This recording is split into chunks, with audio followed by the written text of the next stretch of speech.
জীবনে যদি কখনো দেখেন কাছের মানুষ দূরে সরে যাচ্ছে, বেঈমানি করছে, দুই নাম্বারই করছে, চোখ উল্টাই ফেলছে, আপনি বুঝে নিবেন আল্লাহ তাআলা আপনাকে দুনিয়ার আসল চিত্র দেখাচ্ছে।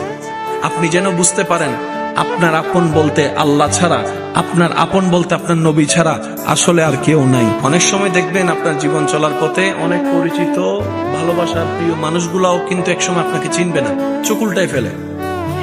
বিশেষ করে আপনার যখন দুঃখের কষ্টের সময় যাবে, মনে রাখবেন ভালোবাসার সাথে শ্রদ্ধার সাথে বলে যায়, জীবনের কোন পরিস্থিতিতে যদি এই দৃশ্যটা আপনার সামনে আসে, আপনরাই দূরে সরে যাচ্ছে, মনে রাখবেন আপনার আল্লাহ আপনার উপর দয়া করা শুরু করেছেন। সুবহানাল্লাহ।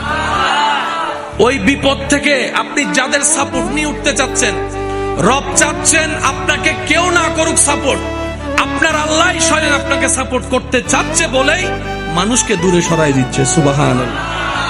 জীবনে যদি কখনো দেখেন কাছের মানুষ দূরে সরে যাচ্ছে, বেঈমানি করছে, দুই নাম্বারই করছে, চোখ উল্টাই ফেলছে, আপনি বুঝে নিবেন আল্লাহ তাআলা আপনাকে দুনিয়ার আসল চিত্র দেখাচ্ছে।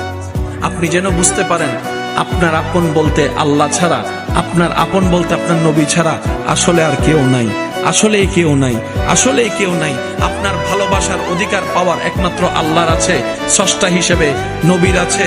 আপনার উম্মত হিসেবে আপনি ভালোবাসবেন আপনার নবীকে, আপনি আল্লাহকে ভালোবাসবেন, আপনার নবীকে ভালোবাসবেন। এই বুঝটা দেওয়ার জন্য আল্লাহ অনেক সময় দুনিয়ার এই বাস্তবতা আমাদের সামনে এনে দেয়। আল্লাহ তাআলা আমাদের সবাইকে বুঝার আমল করার তৌফিক দান করুন।